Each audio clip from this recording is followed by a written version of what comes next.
Students, तो आज हम टैक्सेशन का फर्स्ट चैप्टर शुरू करते हैं। Departmental account introduction. A retailer can expand his business in either of the two way by enlarging the size of his undertaking and adding to the variety of vehicles sold or by opening a branch in various localities or tower. The first method lead to a departmental stores, whereas second method lead to the opening of branch or multiple shop. Departmental store and branch both represent a large scale retailing in a recent year.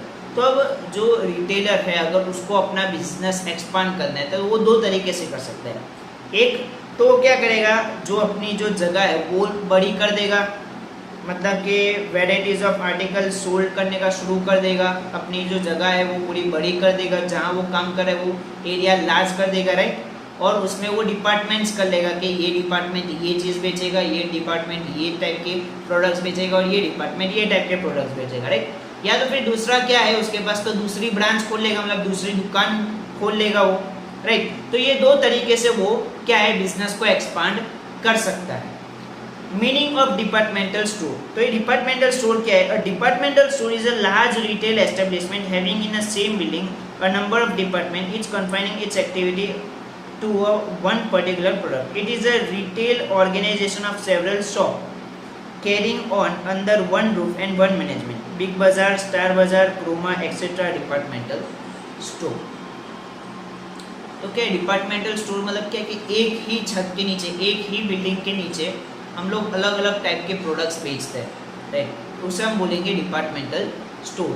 For example big बाजार जो है वो क्या है, एक ही छत के नीचे अलग अलग प्रोडक्ट्स वहाँ सोल्ड किए जाते हैं, राइट। तो वो भी क्या एक टाइप का डिपार्टमेंटल स्टोर है। डिपार्टमेंटल स्टोर क्या है, एक लार्ज रिटेल एस्टेब्लिशमेंट है having in a same building a number of departments, एक ही बिल्डिंग में अलग अलग टाइप के डिपार्टमेंट्स हैं, right. Each confining its activity to one particular product, और हर एक की एक्टिविटी एक पर्टिकुलर प्रोडक्ट के लिए है। फॉर एग्जाम्पल आप डिपार्टमेंट में गए होंगे तो पूरा एक प्रोडक्ट का होता है, फिर क्लोथ्स का होता है, फिर playing material, football, bat, cricket, volleyball, right, उसका एक पूरा डिपार्टमेंट होता है। ऐसे ही प्रोडक्ट में भी अलग अलग डिपार्टमेंट होता है, राइट। रेफ्रिजरेटर वाला जो पनीर, मिल्क है, राइट, घी, लस्सी, ये सब का डिपार्टमेंट अलग होता है। बाद में जो डिटर्जेंट पाउडर है उसका पूरा डिपार्टमेंट अलग होता है, राइट। सबके अलग अलग डिपार्टमेंट होते हैं, तो वो भी क्या हुआ, एक टाइप का डिपार्टमेंटल स्टोर हुआ। नेसेसिटी ऑफ डिपार्टमेंट अकाउंट, तो डिपार्टमेंटल अकाउंट की ज़रूरत क्या है? तो if a business is divided into various division known as department, it become desirable to know the profit और loss for each department separately. तो क्या है कि अगर आपके पास अलग अलग डिपार्टमेंट होंगे तो आप हर एक डिपार्टमेंट का प्रॉफिट या लॉस जान सकते हो, राइट। तो आपको पता चलेगा कि कौन सा प्रोडक्ट ज़्यादा बिकता है, कौन सा प्रोडक्ट कम बिकता है, कौन सा प्रोडक्ट लॉस कर रहा है, कौन सा प्रोडक्ट प्रॉफिट कर रहा है। जो प्रोडक्ट लॉस कर रहा है उसको हम हटा सकते हैं, राइट। बट अगर वही चीज़ एक साथ करें तो वो नामुमकिन है जानने के लिए कि हमारा जो लॉस आ रहा है वो किस चीज़ के, किस प्रोडक्ट की वजह से आ रहा है, या प्रॉफिट इतना ज़्यादा आ रहा है तो किस प्रोडक्ट की वजह से आ रहा है, राइट। तो ये सब जानने के लिए each department, different department create किए जाते हैं ताकि हर एक डिपार्टमेंट का हम लोग प्रॉफिट एंड लॉस अच्छे से जान सके। Suppose a retailer has a 3 department name hosiery, cutlery and stationery. If one trading and P&L account is prepared for the whole business, the business as a whole may show a profit, but some department may be making loss and other may be making handsome profit. Due to the combined profit and loss, this is not shown. The loss of one department be covered by the profit of other department. Hence, accounts should be prepared in such a manner as to disclose profit earned by each department separately. The separate departmental account should be prepared for following reason. तो एक उन लोगों ने example लिया है कि एक department है, उसके 3 डिपार्टमेंट है। एक डिपार्टमेंट होशियारी मटेरियल का है, एक कटलरी का है और एक स्टेशनरी का है। अब इन तीनों का अगर साथ में मिलकर हम लोग ट्रेडिंग या P&L बनाए तो शायद हो सकता है प्रॉफिट दिखाए, राइट। बट अगर हम इंडिविजुअल देखने जाए तो हम लोग को ये पता चल रहा है कि फॉर एग्जांपल स्टेशनरी का बिजनेस बहुत अच्छे से चल रहा है, राइट। स्टेशनरी वाला डिपार्टमेंट बहुत अच्छा खासा प्रॉफिट कमा के दे रहा है, उसके सामने होशियारी वाला बहुत लॉस कर रहा है, राइट। तो ओवरऑल वो प्रॉफिट और लॉस की वजह से प्रॉफिट दिख रहा है, पर ओरिजिनली होशियारी मटेरियल वाला जो डिपार्टमेंट है वो लॉस क्रिएट कर रहा है। तो वो जानना ज़रूरी है अगर वो नहीं जानेंगे तो वो लॉस होता रहेगा, तो इतना प्रॉफिट हमारा कम होता रहेगा, राइट। तो इसीलिए ये जानने के लिए हम लोग क्या है, डिपार्टमेंटल अकाउंट्स बनाते हैं, ताकि हर एक डिपार्टमेंट का पता चले कि हर एक डिपार्टमेंट कितना प्रॉफिट या कितना लॉस जनरेट कर रहा है, ताकि उसमें हम लोग को कुछ करेक्शन करना हो या कोई स्टेप्स लेना हो तो हम ले सकते हैं। Thus a separate department account should be prepared for the following reason। तो कौन से रीजन से हम लोग सेपरेट डिपार्टमेंट बनाते हैं? तो number 1, it helps the management to find out efficiency और inefficiency of various department। तो सबसे पहला क्या है, मैनेजमेंट को पता चलता है कि कौन सा डिपार्टमेंट एफिशिएंटली काम करता है और कौन सा डिपार्टमेंट एफिशिएंटली काम नहीं करता, मतलब कौन अच्छे से काम करता है और कौन अच्छे से काम नहीं करता, वो पता चलेगा। That is, it enable the management to know the department are making loss or which are incurring loss profit। तो इससे पता चलता है कि कौन सा डिपार्टमेंट प्रॉफिट कर रहा है और कौन सा डिपार्टमेंट लॉस कर रहा है। If a department is making a loss, is running inefficiently, the same may either be closed down or step may be taken to correct the deficiency and improve its efficiency। तो क्या है कि अगर हम लोग को पता चला है कि कोई डिपार्टमेंट बहुत लॉस कर रहा है, तो हमारे पास दो ऑप्शन है। सबसे पहला, वो बिजनेस बंद कर दो। सेकेंड ऑप्शन, अगर तुम्हें ऐसा लगता है कि अगर कुछ हम सुधारा करें, अगर कुछ हम लोग चेंजेस करें, तो शायद ये जो इनएफिशिएंसी, ये जो डेफिशिएंसी है, जो अच्छे से नहीं हो रहा, वो अच्छे से हो जाएगा। तो वो स्टेप जो आपको लेने वो लो, या तो फिर बंद कर दो, राइट। तो ये चीज़ भी कैसे पता चलेगी, अगर डिपार्टमेंटल अकाउंट बनाओगे तो। अगर डिपार्टमेंटल अकाउंट बनाओगे नहीं तो पता ही नहीं चलेगा कि प्रॉफिट कर रहा है या लॉस। अगर पता नहीं चलेगा तो आप स्टेप्स नहीं ले पाओगे। Number 3, it provide a necessary information for comparison of result of various department, comparison of current year result with that of the previous year। तो हम लोग क्या कंपैरिजन के लिए भी यूज़ कर सकते हैं कि इस साल डिपार्टमेंट ने कितना मुनाफा किया, पिछले साल कितना किया था, दोनों को हम अच्छे से जान सकते हैं, राइट। अगर दोनों के डेटा हमारे पास है तो दोनों को हम कंपेयर कर सकते हैं, तो हम लोग को पता चल सकता है कि इस साल हम लोग का ये डिपार्टमेंट अच्छा चला या ये डिपार्टमेंट बुरा चला, इंक्रीज हुआ सेल्स या डिक्रीज हुआ, इंक्रीज हुआ प्रॉफिट या डिक्रीज हुआ, वो पता चलेगा। 4th, the information about the inefficient or unprofitable activity is available and its causes are investigated। If these causes not be removed, the activity may be closed down। In case any activity is found to be more efficient and profitable as compared to the other, a decision may be made to expand it। About the inefficient and unprofitable activity is available।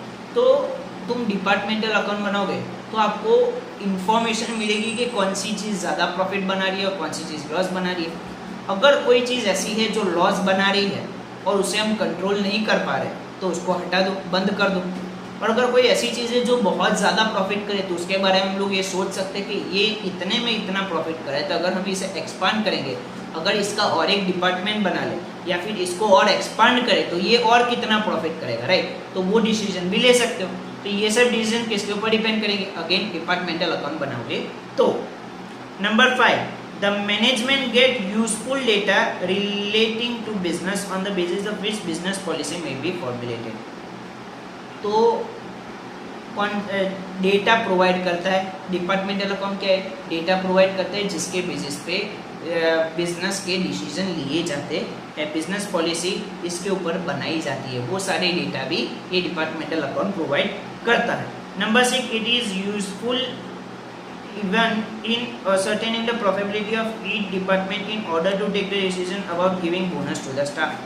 और bonus कितना किसको देना है वो भी हम लोग departmental account के हिसाब से कर सकते हैं। कैसे, फॉर एग्जांपल कोई डिपार्टमेंट हैंडसम प्रॉफिट कर रहा है, मतलब काफ़ी अच्छा खासा प्रॉफिट कमा रहा है, तो उसके स्टाफ को हम लोग ज़्यादा बोनस दे सकते हैं। और दूसरे स्टाफ जो अच्छा खासा प्रॉफिट नहीं कमा रहे, राइट, या फिर लॉस करे, तो उनको हम लोग कम बोनस देंगे। तो उससे क्या होगा कि उन लोग को भी मोटिवेशन मिलेगा कि हम भी ज़्यादा अच्छे से काम करें, हम भी ज़्यादा मुनाफा कमा करें, तो हम लोग को भी ज़्यादा बोनस मिलेगा, राइट। एक टाइप का मोटिवेशन टाइप भी हो सकता है ये।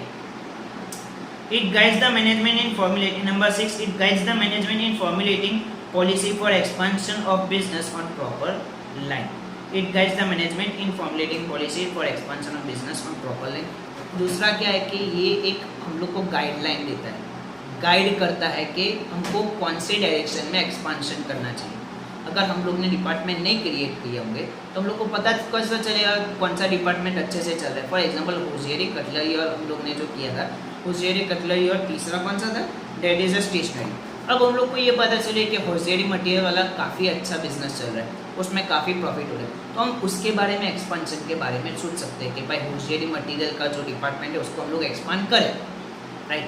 तो कब पता चली, जब डिपार्टमेंटल अकाउंट बने। तो अगर एक साथ सब होता तो पता ही नहीं चलता कि कौन सा डिपार्टमेंट अच्छे से चलता है, तो हम लोग कर ही नहीं पाते वो, right. Departmental accounts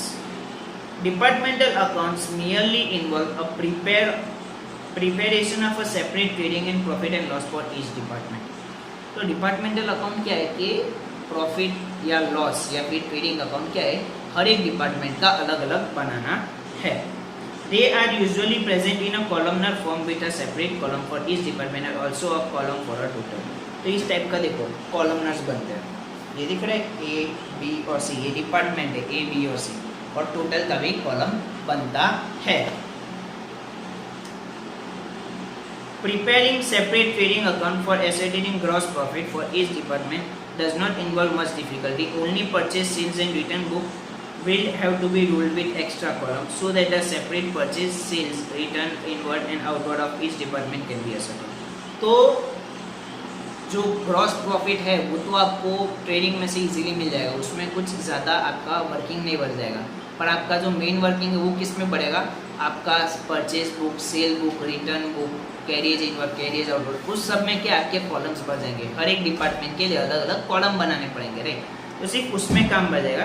various direct expenses on purchase of goods like wages, carriage inward should also be classified on the basis of purchase of various department for which they are incurred. दूसरा जो direct expenses है जैसे wages, carriage inward, right, ये सबको भी हम लोग को क्या है डिस्ट्रीब्यूट करना पड़ेगा हर एक डिपार्टमेंट के लिए, हर एक डिपार्टमेंट को डिस्ट्रीब्यूट करना पड़ेगा, एलोकेट करना पड़ेगा। For example purchase may be ruled as under, similarly sales book may be also ruled as under one for each department. Sales return book और purchase return book may also be ruled on the same line.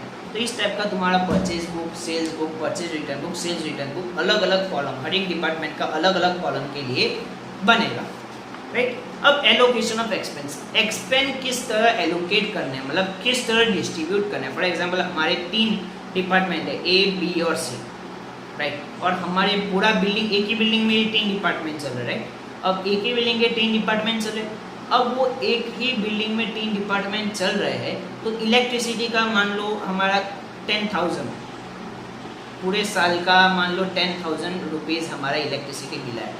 तो ये जो 10,000 electricity bill है हर एक department के लिए हम लोग किस तरह डिस्ट्रीब्यूट करेंगे, किस तरह एलोकेट करेंगे, कौन से बेसिस पे एलोकेट करेंगे, राइट, उसके लिए ये आपको बताया गया है।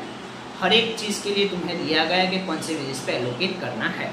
तो सबसे पहली चीज़ हम लोग देखेंगे वो डायरेक्ट एक्सपेंस के बारे में, और दूसरा देखेंगे इनडायरेक्ट एक्सपेंस के बारे में। तो direct expense, those expense which are specially incurred for a particular department and term as direct department and they are directly charged to the department concerned. Here the problem of allocation of expense among various department does not arise. For example, salary paid to the person working only in a particular department will be charged to that department only. तो direct expense मतलब यहाँ allocation का कोई मगजमारी नहीं है। हमारे 3 department है A B और सी, अब ए को सैलरी दी, बी वालों को सैलरी दी और सी वालों को सैलरी दी। अब उसमें एलोकेट करने की ज़रूरत नहीं, क्योंकि हमारे पास ऑलरेडी पता है कि हम लोगों ने ए वालों को कितनी सैलरी दी है, बी वालों को कितनी सैलरी दी और सी वालों को कितनी सैलरी। उधर एलोकेशन की ज़रूरत ही नहीं, डिस्ट्रीब्यूशन की ज़रूरत नहीं, क्योंकि ऑलरेडी वो लोग डिस्ट्रीब्यूटेड, राइट। तो डायरेक्ट एक्सपेंस में एलोकेशन की कोई मतलब मगजमारी या फिर कोई वर्किंग नहीं होता डायरेक्ट एक्सपेंस में। जो भी वर्किंग या होता है वो सब किस में होता है, इनडायरेक्ट एक्सपेंस, मतलब एक साथ सारी चीज़ को किया जाता है एक्सपेंस, और उसको हम लोग को एलोकेट करना पड़ता है कि हर एक डिपार्टमेंट का कितना खर्चा होगा, राइट। तो डायरेक्ट एक्सपेंस में ऐसा कुछ नहीं होता, यू कैन डायरेक्टली एलोकेट, तुम्हें दिया होगा डिपार्टमेंट ए का इतना खर्चा है, डिपार्टमेंट बी का इतना खर्चा है, डिपार्टमेंट सी का कितना खर्चा है, आप डायरेक्टली लिख सकते हो, राइट। बट इनडायरेक्ट एक्सपेंस में क्या है, आपको करना पड़ेगा, आपको एलोकेट करना पड़ेगा। तो इनडायरेक्ट एक्सपेंस के बारे में क्या है, there are certain expense which are incurred for the business as a whole and as such they cannot be charged directly to a particular department। तो क्या है, there are certain expense which are incurred for the business as whole, काफ़ी ऐसे expense होते हैं जो पूरे business के लिए होते हैं, एक पर्टिकुलर डिपार्टमेंट के लिए हम लोग पे नहीं करें, पूरे बिजनेस के लिए पे करें, राइट, सारे डिपार्टमेंट का मिलजुल कर पे करें। फॉर एग्जांपल ये मेरा घर है, इसमें मैंने 3 डिपार्टमेंट खोले, 3 अलग अलग रूम में, राइट। तो ये घर का रेंट एज अ होल, पूरे घर का रेंट जाएगा 5000, राइट। हर एक डिपार्टमेंट का अलग अलग नहीं जा रहा, पूरे घर का, पूरे बिजनेस का, मान लो ये यहाँ मैं बिजनेस चला रहा हूँ तो पूरे बिजनेस का रेंट जा रहा है 5000, राइट। तो ये पूरे डिपार्टमेंट, तीन डिपार्टमेंट का मिलाकर 5000 एक्सपेंस हुआ रेंट का।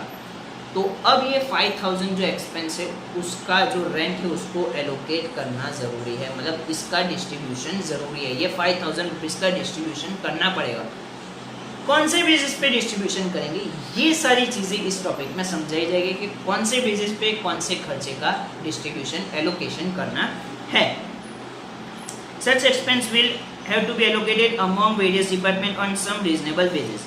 Such expense are termed as indirect expense. और एक रीजनेबल बेस, एक बेस होना चाहिए, उसके बेसिस पे आप ये एलोकेशन करोगे।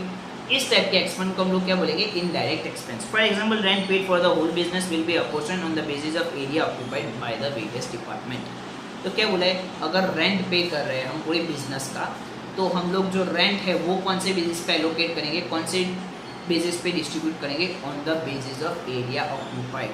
हर एक डिपार्टमेंट कितना जगह रोक रहा है, कितनी एरिया रोक रहा है, राइट, उसके बेसिस पे हम लोग करेंगे। For allocation of common expense various base are adopted, some of which are as follows. तो हर एक के लिए अलग अलग टाइप के थोड़े थोड़े आपको बताए गए हैं कि हर एक एक्सपेंस के लिए अलग अलग बेसिस है। तो सबसे पहला है as direct charges, the expense which are specifically or directly incurred for any department, any particular department should be charged to that department only. Salary, printing, stationery, repairing etc. of particular department. तो सबसे पहला direct charges, मतलब कि आपको बताया गया है कि ये डिपार्टमेंट के इतनी सैलरी है, ये डिपार्टमेंट का इतना स्टेशनरी है, ये डिपार्टमेंट की इतनी प्रिंटिंग एक्सपेंस है, तो डायरेक्टली आपको डाल लेना है, उसमें एलोकेशन की कोई ज़रूरत नहीं है। Secondly expense is precisely apportionable. There are certain expenses which can be apportioned precisely among departments. Example, like expenses of lighting can be exactly ascertained for each department if separate meter are provided for each department, or they can be apportioned on the basis of the number of points of the department. दूसरा expense precise apportional, जिसे हम apportion कर सकते हैं, जिसका हम distribution कर सकते हैं। फॉर एग्जांपल लाइटनिंग का, इलेक्ट्रिसिटी का, तो इसके लिए तुम क्या कर सकते हो कि हर एक डिपार्टमेंट के लिए अलग अलग मीटर बिठा लो, राइट। कभी कभी आपने देखा होगा ऊपर नीचे अलग अलग लोग रहते हैं घर में, तो अलग अलग मीटर बना ले, तो उससे क्या है, मगजमारी नहीं रहती कि भाई तूने कितना यूज़ किया, मैंने कितना यूज़ किया, राइट। उसकी वो सब मगजमारी नहीं रहती, सब मीटर्स बनाए जाते हैं, राइट। तो ऐसा कर सकते हो, डिपार्टमेंट के लिए अलग अलग मीटर बना लो, या फिर लाइटनिंग पॉइंट जितना है उसके बेसिस पे आप डिस्ट्रीब्यूट करो। तो ये दोनों तरीके से आप अपोर्शन कर सकते हो। Next is on the basis of sale. Certain expense are directly dependent on sale. अभी काफ़ी एक्सपेंसेस ऐसे होते हैं जो सेल्स के ऊपर डिपेंड करते हैं। फॉर एग्जांपल कमीशन, सेल्समैन का कमीशन, तो सेल्स के ऊपर डिपेंड करेगा, जितना ज़्यादा सेल्स करेगा उतना कमीशन ज़्यादा मिलेगा, जितना कम सेल्स करेगा उतना कमीशन कम मिलेगा। ऐसे ही ये डिपार्टमेंट का है, जितना डिपार्टमेंट ज़्यादा सेल्स करेगा उसका इतना कमीशन ज़्यादा होगा, जिसका सेल्स कम होगा डिपार्टमेंट का उसका कमीशन कम होगा। ऐसे ही discount on sale, carriage inward, carriage outward, packaging expense, bad debt, advertisement, ये सारे एक्सपेंस किसके बेसिस पे होते हैं, on the basis of sales. तो हम सेल्स के बेसिस पे हम उसे एलोकेट कर सकते हैं। Such expense should be allocated on the basis of sales और टर्नओवर ऑफ ईच डिपार्टमेंट। तो सेल्स या टर्नओवर के बेसिस पे तुम डिस्ट्रीब्यूट कर सकते हो। Next is on the basis of purchase. Purchase के बेसिस पे क्या क्या कर सकते हो, तो परचेज के बेसिस पे आप रेलवे फ्रेट है जो एक्सपेंसेस है, कैरियज इनवर्ड है, वेजेस है, ये सारी चीज़ आप परचेज के बेसिस पे डिस्ट्रीब्यूट कर सकते हो। जिसका डिपार्टमेंट का जितना ज़्यादा परचेज होगा उतना उसका एक्सपेंस ज़्यादा होगा, ये सारे। जिसके डिपार्टमेंट की परचेज कम होगी उसका ये एक्सपेंस कम होगा। On the basis of space occupied, तो रेंट है, राइट, वो सब रेंट एंड टैक्सेस है, रेट्स एंड टैक्सेस, इंश्योरेंस है, राइट, रिपेयरिंग है, ये सारी क्या है, एरिया और the space occupied by the department. उसके बेसिस पे आपको डिस्ट्रीब्यूट करना है एक्सपेंसेस। जिसका ज़्यादा एरिया उसका उतना ज़्यादा एक्सपेंस, जिसका कम एरिया उसका उतना कम एक्सपेंस। तो कौन सी चीज़ें इस चीज़ पे दिया है, कौन से एक्सपेंस इस चीज़ पे आपको एलोकेट करना है। तो सबसे पहला है rent, rates and taxes, insurance, lightning if separate meter not given, अगर सेपरेट मीटर नहीं दिया तो लाइटनिंग भी एरिया वाइज करना है, एरिया ऑक्यूपाइड बाय करना है, हीटिंग एंड रिपेयरिंग, ये सारे एक्सपेंसेस क्या है आपके एरिया ऑक्यूपाइड के बेसिस पे आपको एलोकेट करने हैं। On the basis of number of workers employed, expense related to the worker such as labor, welfare expense, canteen expense, etc. should be apportioned on the basis of the number worker employed in each department. तो काफ़ी खर्चे आप workers के ऊपर करते हो तो उसका अपोर्शन आपका जो एलोकेट करोगे वो कौन से बेसिस पे करोगे, कितने नंबर ऑफ वर्कर्स कितने डिपार्टमेंट में है, जितने डिपार्टमेंट में ज़्यादा वर्कर उसका उतना एक्सपेंस ज़्यादा है, जिसके डिपार्टमेंट में कम वर्कर उसका एक्सपेंस कम, कैंटीन एक्सपेंस है, राइट। फिर कौन सा है, लेबर वेलफेयर एक्सपेंस, ये सारे एक्सपेंस किसके बेसिस पे एलोकेट करेंगे, नंबर ऑफ वर्कर्स, जितना ज़्यादा वर्कर्स इतना उसका एक्सपेंस ज़्यादा, जितना कम उतना कम expense, on the basis of value of asset. तो अब हम लोग किसके ऊपर एलोकेट करेंगे, वैल्यू ऑफ असेट। कौन से एक्सपेंसेस, तो डेप्रिसिएशन है, राइट, या फिर कोई असेट की वैल्यू है, expense related to the asset, repair है, इंश्योरेंस प्रीमियम है असेट का, राइट, वो सब किसके वैल्यू बेसिस पे करेंगे, वैल्यू ऑफ असेट। जिसकी असेट की वैल्यू ज़्यादा होगी उसका ज़्यादा डिप्रिसिएशन होगा, उसका उतना ही एक्सपेंस ज़्यादा होगा, रिपेयर एक्सपेंस भी उतना ज़्यादा होगा। जिसके असेट की वैल्यू कम होगी उसका उतना एक्सपेंस कम होगा, रिपेयरिंग का भी एक्सपेंस कम होगा एलोकेट में, राइट। तो ये बताया गया depreciation, repair and insurance premium on base of the meter reading, right. अगर each department the power and the electric charges are apportioned on the basis of meter reading of each department, अगर आपके पास हर एक department का अलग अलग metre है तो आप पावर या इलेक्ट्रिसिटी जो भी है वो कौन से बेसिस पे अपोर्शन कर सकते हो, एलोकेट कर सकते हो, on the basis of meter reading. जिसका जितना ज़्यादा मीटर बढ़ेगा, जितना ज़्यादा मीटर का आएगा, जितना ज़्यादा मीटर रीडिंग होगा उसका ज़्यादा एक्सपेंस होगा, जिसका कम होगा उसका कम एक्सपेंस होगा। अनएलोकेबल एक्सपेंस, अब ऐसे एक्सपेंस है जिसको हम एलोकेट नहीं कर पाते, डिस्ट्रीब्यूट नहीं कर पाते। For example there are some expense which can not be allocate between the department on certain basis, तो काफ़ी ऐसे एक्सपेंस है जिसको तुम किसी भी बेसिस पे एलोकेट नहीं कर पाते। फॉर एग्जाम्पल डिबेंचर इंटरेस्ट, ये पूरे बिजनेस का है, ये कोई डिपार्टमेंट के रिलेटेड नहीं है। General manager salary, office expense, share transfer fees, ये सारी क्या है, सारे को हम लोग क्या है कि अनएलोकेबल है, इसको हम एलोकेट कोई भी बेसिस पे नहीं कर पाते क्योंकि कोई लॉजिकल बेस है ही नहीं उसका। तो such expense may be divided equally और on the some predetermined basis among the department, such charge may apportion on the basis of sales also. तो या तो फिर इक्वली बांटना है ऐसे एक्सपेंसेस को, या फिर एडवांस में बोला होगा कि मैनेजर का जो कमीशन है, जनरल मैनेजर की जो फीस है, राइट, या फिर कोई सैलरी है, या फिर डिबेंचर इंटरेस्ट है, वो सबका बोला होगा कि ये रेशियो में आपको डिस्ट्रीब्यूट करना है, तो वो रेशियो में डिस्ट्रीब्यूट कर देना है, या फिर इक्वल रेशियो में डिस्ट्रीब्यूट करना है, या तो फिर कभी कभी आपको सेल्स के बेसिस पे भी आपको डिस्ट्रीब्यूट करना पड़ सकता है। Next is general expense. तो some expense are general in nature and incurred for any particular department और for which no reasonable expense और the apportion is available. General manager salary, audit fees, expenses of account department, bank charges, interest on money borrowed, etc. Instead of a portion of such expense over various department, it is better to charge them to the general P&L account। अभी general expense है, बराबर, ऐसे expense जो generally मिलजुल के सबके ऊपर किए गए हैं। जनरल मैनेजर की सैलरी है, ऑडिट फीस है, बैंक चार्जेस है, राइट, ये सब के जनरल एक्सपेंस है, कोई एक पर्टिकुलर डिपार्टमेंट के लिए नहीं है, तो उसको हम लोग को एलोकेट करने की ज़रूरत नहीं है। उसको हम लोग क्या करेंगे, जनरल P&L अकाउंट में ही डाल देंगे, ट्रेडिंग में डालने की ज़रूरत नहीं है, हर एक डिपार्टमेंट का इंडिविजुअल करने की ज़रूरत नहीं है, आप जनरल P&L में ही डाल सकते हो। Income just as expense are apportion on various department, income too has to be divided. जैसे एक्सपेंस हम लोगों ने on the some logical basis पे हम लोगों ने एक्सपेंस को डिवाइड किया, डिस्ट्रीब्यूट किया, इस तरह इनकम को भी डिस्ट्रीब्यूट करना है, डिवाइड करना है हर एक डिपार्टमेंट के बीच में. A reasonable base may be used for each particular type of income. Most of the indirect income are generally transferred to general P&L instead of proportioning them. तो क्या है, एक रीजनेबल बेस आपको लेना है और उसके बेसिस पे आपको डिस्ट्रीब्यूट करना है. जबकि जनरली एंड नॉर्मली जो ऐसे टाइप के इनकम होते हैं उसको हम लोग डिस्ट्रीब्यूट नहीं करते और जनरल P&L में दिखाते हैं. राइट.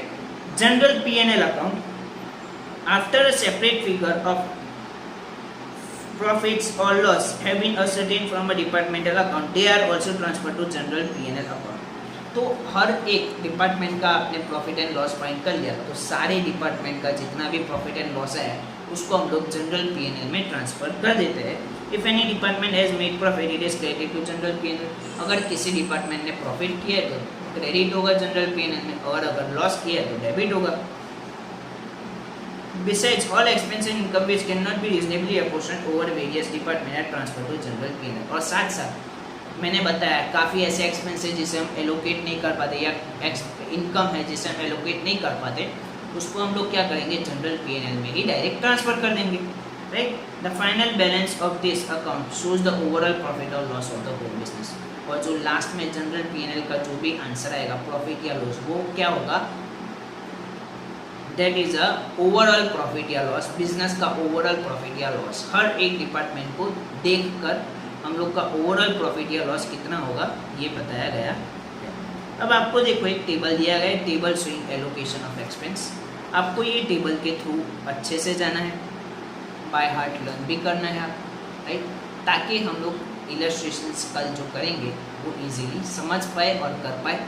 राइट. तो आपका काम यही है, वर्क यही है कि आपका जो ये टेबल है एलोकेशन ऑफ एक्सपेंस का ये पूरे अच्छे से रिफ़र करना और जितने मैंने थियरी में चलाया है वो उतना रिफ़र करना है. Right. That's it for the day. Thank you and have a nice day.